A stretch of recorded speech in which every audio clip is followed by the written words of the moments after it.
I should have known better than to attend Victoria's wedding. For the past 5 years, my older sister had made it painfully clear that my presence in her life was more of an obligation than a celebration. But Mom had insisted, using that particular tone that meant refusing would earn me 3 months of passive-aggressive phone calls, so I went. The Riverside Grand Hotel was exactly Victoria's style, sprawling, polished, and expensive in a way that wanted everyone to notice.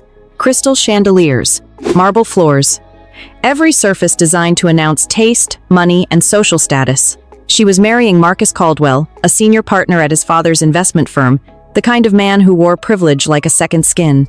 I arrived in a simple navy dress I had grabbed between board meetings. Nothing flashy, nothing dramatic, nothing that would draw attention. "You actually came," Victoria said when I found her in the bridal suite, her tone balanced somewhere between surprise and disappointment. Her wedding dress probably cost more than most people's cars. Silk, intricate beading, every inch of it catching the light. "Wouldn't miss it," I said. She looked me over with that same critical gaze I had known for years. "That's what you're wearing. It's a nice dress. It's plain." She adjusted her veil in the mirror, then added, "I suppose it matches your lifestyle. How's the little internet thing going?" "It's going well." She made a soft sound under her breath. That one sound carried everything: doubt, dismissal, disinterest. "Mom mentioned you're still doing that startup thing. 5 years now?" 6, actually. 6. She shook her head. "Don't you think it's time to get a real job? Marcus knows people. He could probably get you an entry-level position somewhere respectable." I kept my expression neutral. I appreciate the thought, but I'm happy where I am. "Happy?" She laughed. "Sophie, you're 28 years old. You should have a career by now, not a hobby that loses money." My company, Nextstream Technologies, had closed our Series D funding 3 months earlier at a $4.2 billion valuation. Just last week, we had finalized our IPO paperwork.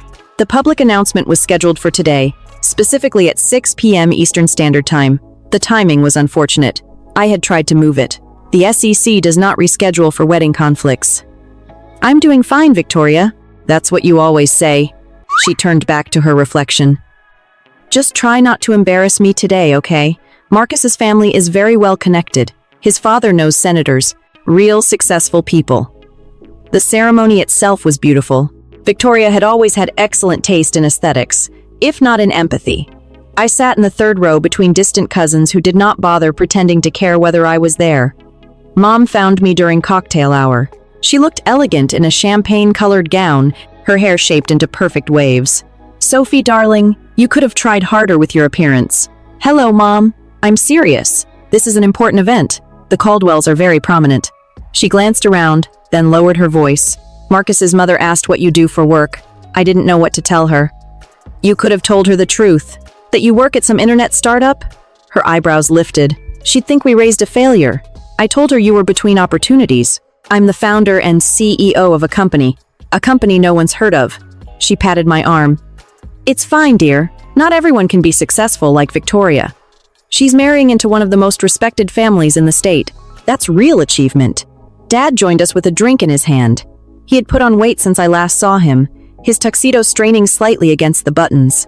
"There's my youngest, still playing tech entrepreneur." "I am an entrepreneur, Dad." Right.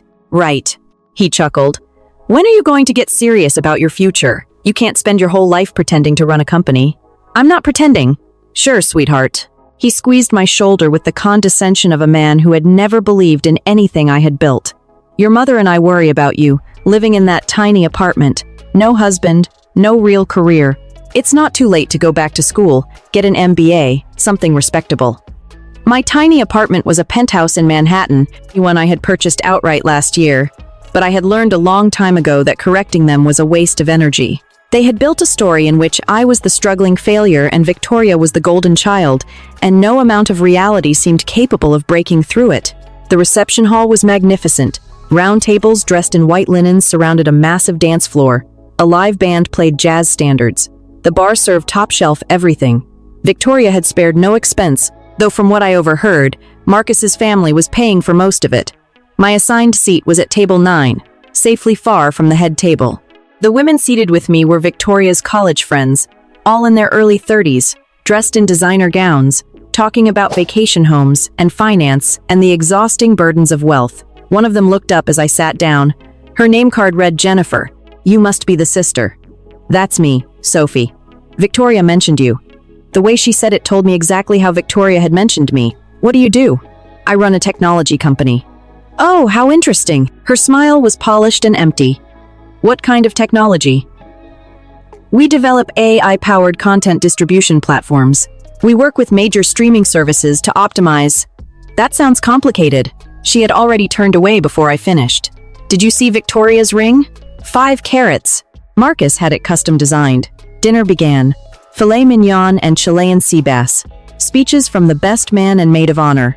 The first dance, every detail perfect, every moment expensive, every expression arranged. I was picking at dessert when Victoria approached my table with Marcus beside her. She looked radiant, glowing with champagne and attention. Everyone, this is my little sister Sophie, she said brightly. Sophie works at a startup. She's very dedicated to her little internet project. The table gave me polite smiles. Marcus held out his hand. Nice to finally meet you. Victoria's told me about your ventures. Has she? The tech space is very competitive, he said, his handshake firm and brief. My firm looks at investment opportunities in that sector occasionally. Most startups fail within the first few years. The ones that survive usually get acquired for pennies on the dollar. Some do better than that, I said. Sure, the unicorns, but those are exceptions. He slipped an arm around Victoria's waist like the gesture itself was part of the performance. The realistic path is to build something modest, sell it to a bigger company, and move into a stable corporate role. That's the smart play. Victoria beamed up at him. Marcus knows everything about business. His father's fund has over $2 billion in assets. Impressive, I said. Marcus smiled. What's your company valued at? His tone was casual, but the cruelty underneath it was obvious. He already believed he knew the answer. We don't usually discuss that publicly. That means it's not much. He laughed. Look, no judgment. Everyone has to start somewhere. If you ever want real career advice, I'm happy to introduce you to our HR department. We're always looking for motivated people willing to start at the bottom. That's generous. Family helps family, Victoria said, squeezing his arm, even when some of us are more successful than others. Then Mom appeared behind them with a champagne glass in hand. Are we talking about Sophie's little hobby? It's not a hobby, Mom. It's a company with 347 employees. Victoria blinked. You have employees? Yes. Like actual paid employees? Marcus asked. Yes. Doing what exactly? Dad had joined the circle now, and I could feel other guests beginning to pay attention. We provide AI-driven content discovery and distribution technology to streaming platforms. Our algorithms analyze viewing patterns to optimize content recommendations. Marcus cut in with a dismissive smile. That sounds like a complicated way to say you help people find TV shows. That's not exactly revolutionary. Netflix already does that. We work with Netflix and Hulu and Amazon Prime and Disney+. We power the recommendation engines for 17 of the top 20 streaming services globally. For a second, the group went still.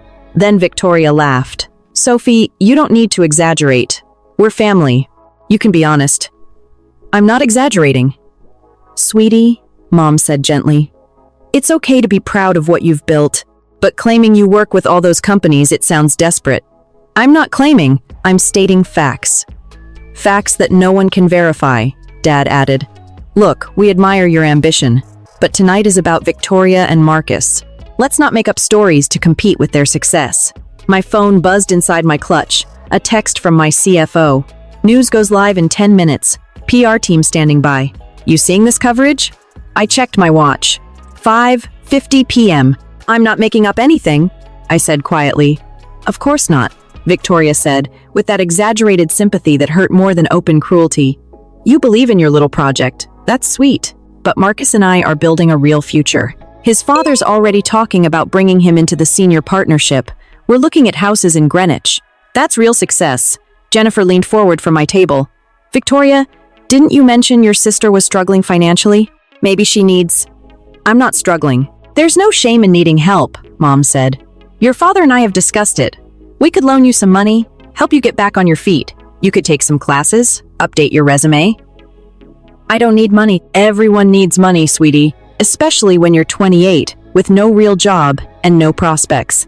Marcus glanced down at his phone and smirked.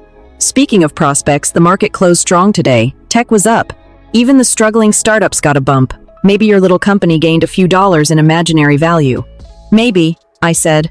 Then Victoria's maid of honor rushed over, phone in hand, breathless. You guys have to see this. There's breaking news about some tech billionaire. She stopped mid-sentence, staring at the screen. Wait, she looks like... The reception hall had multiple television screens mounted along the walls. They had been showing a polished slideshow of Victoria and Marcus, smiling through engagement photos and carefully staged memories. But someone at the bar had switched one over to a cable news channel. The CNBC logo flashed across the screen. Then my face appeared. Not a candid photo, not some blurry image pulled from the internet. My official press photo, the one we had spent 3 hours shooting the previous month with Annie Leibovitz for the Forbes cover. Nextstream Technologies going public today with a stunning valuation of $8.7 billion, the anchor said. 28-year-old CEO Sophie Chin becomes the youngest female tech billionaire in history. The room began to quiet in waves, one table at a time, as more people noticed the screens.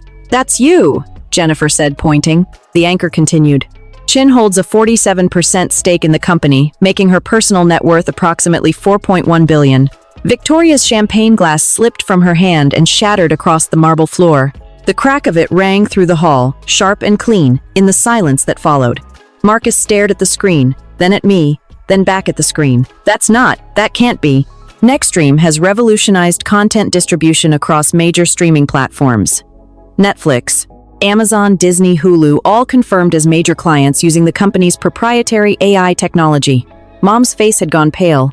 Sophie, the screen changed again, this time to footage from the NASDAQ opening bell. Me standing with my executive team that morning, smiling as we rang the bell before I rushed to catch a flight for the wedding. Trading opened at $43 per share and immediately jumped to $67, the anchor said. This is the largest tech IPO of the year and one of the biggest in history. Sophie Chin, who founded the company 6 years ago fresh out of MIT, has been called the most influential figure in streaming technology. Dad's phone buzzed. Then Mom's, then Marcus's, then everyone's. Within seconds, more screens had changed. The wedding slideshow vanished, replaced by news alerts, financial coverage, breaking headlines. Bloomberg, Financial Times, Reuters, The Wall Street Journal. Forbes had released the special edition cover early. Someone at another table read aloud from their phone. The headline says, "The Quiet Billionaire, How Sophie Chin Built Streaming's Secret Empire." Victoria turned toward me, her face moving through shock, confusion, anger, and disbelief so fast it almost looked unreal. You let us think. I tried to tell you, multiple times. But you said you worked at a startup. I do. I founded it. Marcus was scrolling fast now, all the smug confidence gone from his face. This article says, it says you turned down a $6.2 billion acquisition offer from Google last year. $6.2 billion, I said. It wasn't enough. Not enough? His voice cracked on the last word. My father's entire fund is $2 billion, and he's worked 40 years. On screen, the anchor kept going. Sophie Chin's company processes over 3 trillion data points daily. Her technology has fundamentally changed how 2 billion people discover and consume content. Then another voice cut through the room. Miss Chin! A woman in a sharp blazer was walking in from the entrance, a camera crew behind her. She held a microphone with a CNN logo on it. I'm Rachel Kim from CNN Business. We've been trying to reach you all day. Would you be willing to give us a statement about the IPO? Every eye in the reception hall locked onto me. This really isn't the time, I said. This is my sister's wedding. We understand, Rachel said, but this is the biggest business story of the year. You're trending #1 globally on Twitter. The public wants to hear from you. Victoria made a strangled sound in the back of her throat. Then another reporter appeared. Bloomberg. Then another from the Wall Street Journal. My PR team must have let it slip, which wedding I was attending. Miss Chin, is it true you started the company with only $5,000? 50,000, I corrected automatically. Miss Chin, Forbes is calling you the most important tech founder since Zuckerberg. Miss Chin, what do you say to young women who want to follow in your footsteps? Security moved in to intercept them, but the damage was already done. Every guest in the room was staring. Phones were out. Pictures were being taken. People who had ignored me an hour earlier were now watching like I had become some kind of spectacle dropped into the center of the evening. Mom grabbed my arm. Why didn't you tell us? I did tell you. You just didn't believe me. But you live so modestly. You dress so plain. I like being comfortable. Dad's face was red now, whether from embarrassment or anger I could not tell. When I asked about your job, you could have explained. I tried. You called it pretending. You offered to help me get an entry-level position. Victoria's eyes were filling with tears. Her perfect makeup had started to run. You made me look like a fool. I didn't do anything, Victoria. I just answered questions honestly. Marcus was still reading, his expression collapsing more by the second. There's an article here about your penthouse in Manhattan. It says you paid $24 million cash. $22 million! They got the price wrong. Jennifer leaned in so fast it was almost comical. You own a $22 million apartment? Someone else at another table added, and properties in San Francisco, London, and Tokyo, plus a venture capital fund with $500 million in assets. Rachel Kim raised the microphone again. Miss Chin, just one question. What drove you to build this company? I smoothed my plain navy dress and answered because the question at least deserved a real answer. I wanted to solve a problem I saw in content distribution. I studied computer science and machine learning at MIT.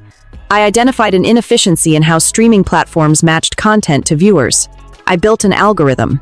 It worked. I built a company around it. That's the story. But you're a billionaire at 28. The wealth is incidental. The technology matters. The problem we solved matters. The rest is just numbers. Rachel Kim's eyes lit up. That's a great quote. Can we? No. This is my sister's wedding reception. You need to leave. But Miss Chin. No, please. Security finally managed to escort the reporters out, but the room was beyond saving. The chaos remained. Guests clustered in circles with their phones. The television still blared coverage. Victoria and Marcus's perfect reception had become something else entirely. A live collapse, a social spectacle they could not control. Victoria stood there, frozen, mascara streaking down her cheeks. 20 minutes earlier, everyone had been orbiting her. Now they were leaning around her to look at me. I should go, I said quietly. You should go. Victoria's voice jumped into a shrill, brittle register. You just destroyed my wedding and you think you should go? I didn't destroy anything. I came here to support you. The timing of the announcement wasn't something I could control. You could have warned us. You could have told us the truth. I did, repeatedly, for 6 years. Mom stepped between us as though she could still smooth it over with the right tone. Sophie, Victoria has a point. You let us believe. I let you believe what you wanted to believe. I told you I ran a successful company. You decided that meant I was failing. I told you I was happy with my career. You decided I needed rescuing. I told you the truth, Mom. You just didn't like it. Dad cleared his throat, suddenly smaller than I had ever seen him. Well, this is quite a surprise. Is it? I looked directly at him. Is it really surprising that I built something? That I'm good at what I do? Or is it only surprising because you finally have to acknowledge it? That's not fair. What's not fair is spending 6 years having my family treat me like a charity case while I was building one of the most valuable companies in tech. What's not fair is coming to my sister's wedding and being introduced as the family failure while my face is literally on the cover of Forbes. Marcus's phone rang. He looked at it, and whatever color remained in his face disappeared. It's my father. You should answer, I said. He stepped away, but fragments of his side of the conversation carried back through the room. Didn't know her sister. Yes, I called her startup modest. Oh God. Victoria's maid of honor rushed in with tissues, trying to rescue the makeup, trying to restore some tiny piece of the performance. But it was too late. The choreography of the evening was gone. Jennifer, suddenly eager, held up her phone. The Wall Street Journal says you're being compared to Steve Jobs. It says your technology is as revolutionary as the iPhone. That's hyperbolic. It also says Netflix stock jumped 12% when they announced the depth of the partnership with Nextstream. The market overreacts. Mom touched my arm again, softer this time. Sophie, I don't understand. If you're so successful, why do you live so simply? Why don't you dress better? Why don't you talk about it? Because the work matters, not the performance. I don't need designer clothes to write better code. I don't need people to know my net worth to solve technical problems. I built something meaningful. That's enough. But you thought I was struggling because I didn't perform well the way Victoria does. Because I didn't brag. Because I focused on work instead of appearances. I picked up my clutch. I need to go. My team needs me for interviews. Sophie, wait, Dad said, reaching toward me. What? He searched for words and found the wrong ones too late. I'm proud of you. Are you? Or are you just impressed by the dollar amount? That's not... It is. If the IPO had been 100 million instead of 8.7 billion, you'd still be calling it a hobby. If I had sold for 50 million and retired, you'd say I quit. The only thing that changed is the number got too big for you to ignore. Victoria finally spoke again, her voice smaller now. I didn't know. I know. You could have made me understand. I tried, Victoria. For 6 years. You weren't interested in understanding. You were interested in winning. In being the successful sister. In having the better life. I gestured around the room, at the flowers, the crystal, the towering wedding cake, the expensive chaos. You got your perfect wedding. You got your rich husband. You got everything you wanted. The only thing that changed is that you found out I wasn't the failure you needed me to be to make your success feel complete. That's not true. Isn't it? She did not answer. Marcus returned a few moments later, looking like someone had just rewritten the rules of the world in front of him. My father wants to discuss potential investment opportunities with Nextstream. He said our firm could. We're not seeking investment. We just went public. Right. Of course. I just meant he'd like to meet you professionally. I'm sure he would. Mom dabbed at her eyes. Sophie, please don't leave angry. I'm not angry, Mom. I'm tired. I'm tired of being underestimated by the people who are supposed to know me best. I'm tired of being treated like a project that needs fixing. I adjusted my grip on the clutch and looked at all of them one last time. But mostly, I'm tired because I've been up since 4 a.m. for the IPO, flew 6 hours to be here, and still have a board meeting at 9 a.m. tomorrow. Dad stared. You flew here directly from the stock exchange? Of course. Victoria invited me to her wedding. I wasn't going to miss it. Even though you treated me like a failure. Yes, because that's what family does. We show up even when it's hard, even when we're not appreciated, even when we could be doing literally anything else. Then I turned and walked toward the exit. Behind me, I could hear Victoria crying. Mom was trying to comfort her. Marcus was already on another frantic call with his father. The reception hall that had looked so perfect only minutes earlier was unraveling in real time. At the door, I paused and looked back once. The room was chaos now. Guests stood in clusters, scrolling through their phones, watching the coverage still running across every screen. Victoria, the bride, stood in the center of it all, her perfect day slipping away beneath headlines, alerts, and the truth she had spent 6 years refusing to see. A small part of me felt guilty, but the larger part, the part that had lived through years of doubt, condescension, and quiet humiliation, felt something else. Vindication. My phone buzzed. A message from my assistant. Tesla's outside. CNN wants a live interview in 20 minutes. Forbes wants to move up your cover story. Your mention on Twitter just hit 2 million. I stepped out into the cool evening air. Outside the hotel, a crowd had already formed. Reporters, photographers, people who had seen the news and wanted a glimpse of the suddenly famous billionaire. Voices rose the moment I appeared. Miss Chin, one photo. Miss Chin, how does it feel? Miss Chin, what's next for Nextstream? A black Tesla waited at the curb, my driver already holding the door open. I slipped into the back seat, and the noise outside dropped into a dull blur the second the door shut. Then my phone started ringing. Victoria. I let it go to voicemail. Then Mom, then Dad, then Marcus, all to voicemail. Finally, a text from Victoria appeared. I'm sorry. Please, can we talk? I stared at it for a long moment, then typed back. Not tonight. Tonight is your wedding. Enjoy it. She did not respond. The car pulled away from the hotel. Through the tinted windows, I could still see the cluster of reporters at the entrance. Inside, my family was probably trying to salvage what remained of the reception. But it was already over, even if the music kept playing. By morning, Victoria's wedding would not be remembered for the designer dress, or the 5-carat ring, or the expensive venue. It would be remembered as the wedding where the family's failure daughter was revealed to be a billionaire. That was not what I wanted, but it was what they had earned. My phone rang again. Rachel Kim from CNN. This time I answered, Miss Chin, thank you for taking my call. I know tonight was complicated, but the world wants to hear your story. The real story. Not the assumptions. Not the speculation. Your story. What do you want to know? Everything. Let's start at the beginning. 6 years ago, fresh out of MIT, what made you think you could change the world? I looked out the window as the Manhattan skyline came into view. I didn't think I could change the world, I said. I just thought I could solve one problem better than anyone else. Everything after that was just math. The interview lasted 90 minutes. By the next morning, it was everywhere. Not only on business networks, but on mainstream news. morning shows, and social media. The narrative had hardened quickly, almost too quickly to stop. The underestimated sister who had quietly built an empire while her family dismissed her dreams. My phone filled with messages, interview requests, partnership proposals, speaking invitations, and eventually more messages from family. Victoria, everyone's talking about you, not my wedding. I hope you're happy. I did not respond. Mom, please call. We need to talk about this properly. I did not respond. Dad, your mother is very upset. This isn't how family treats each other. To that one, I replied. You're absolutely right. He did not seem to catch the irony. 3 days later, Forbes hit newsstands with my face on the cover. The headline read, "The Invisible Billionaire, How Sophie Chin Built a Tech Secret Empire While Her Family Thought She Was Broke." The article was fair, thorough, and devastating.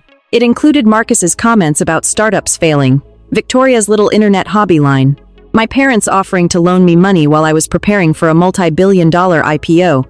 Mom called 17 times that day. I answered on the 18th. Sophie, please.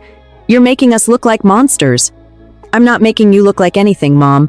I just told the truth, but the way they wrote it was accurate. People are saying terrible things. Your father's colleagues are asking questions. Victoria's friends are posting on social media. Marcus's father is very upset. Imagine he is. This isn't fair to your sister. It was her wedding, her special day. It was, and she spent it introducing me as the family failure while I was literally preparing for a multi-billion-dollar IPO. How is that fair, Mom? Silence. Then finally, quietly, we didn't know. You didn't want to know. There's a difference. What do you want from us? Sophie?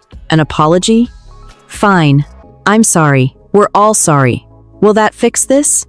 I don't want an apology, Mom. I want you to understand why this happened. I want you to see that for 6 years, you chose to believe I was failing instead of accepting I might be succeeding. I want you to ask yourself why you needed me to be the struggling daughter so badly that you ignored every piece of evidence to the contrary.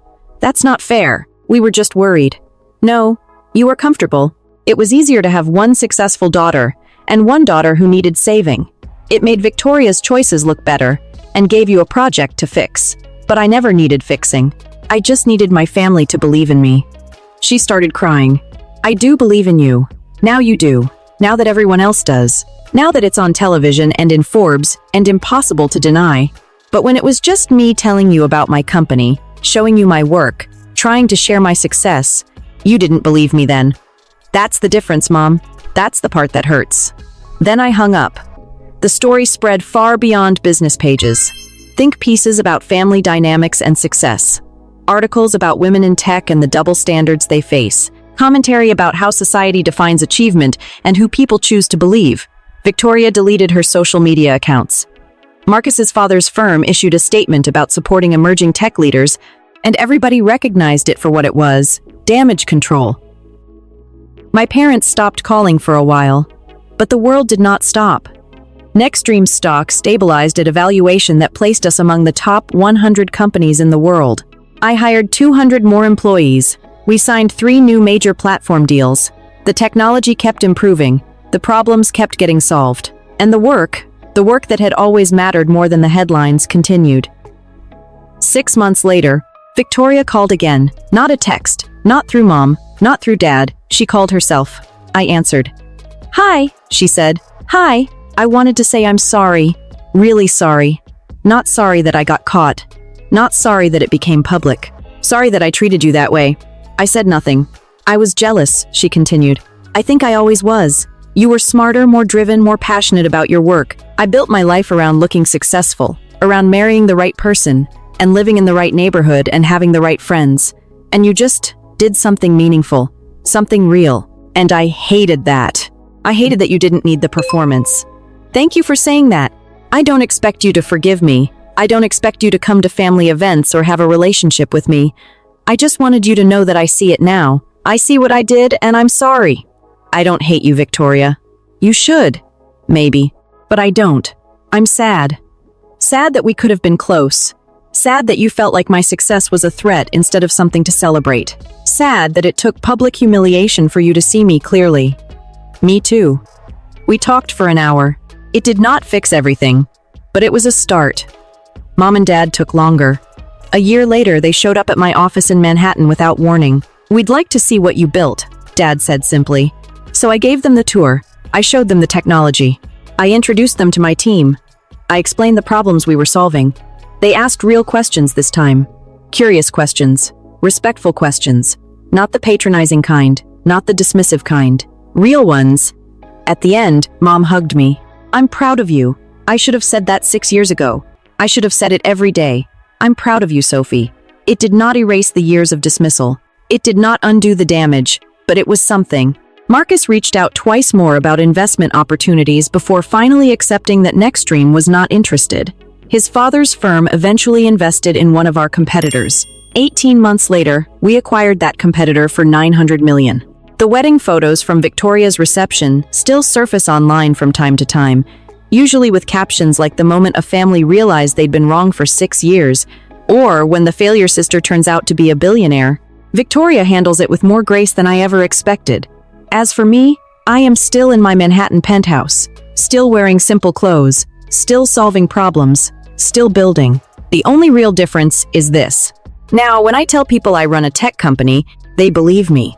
And when my family introduces me, they do not say, "Meet the family failure." They do not say, "She's still playing entrepreneur." They say, "This is Sophie. She's doing incredible things." Just the truth. Finally, if you have ever been underestimated, dismissed, or treated like your dream was too small to matter, remember this. You do not need louder words. You do not need better packaging. You do not need permission from people who were committed to misunderstanding you. Build anyway. Keep going anyway. And when the truth arrives, let it speak for itself.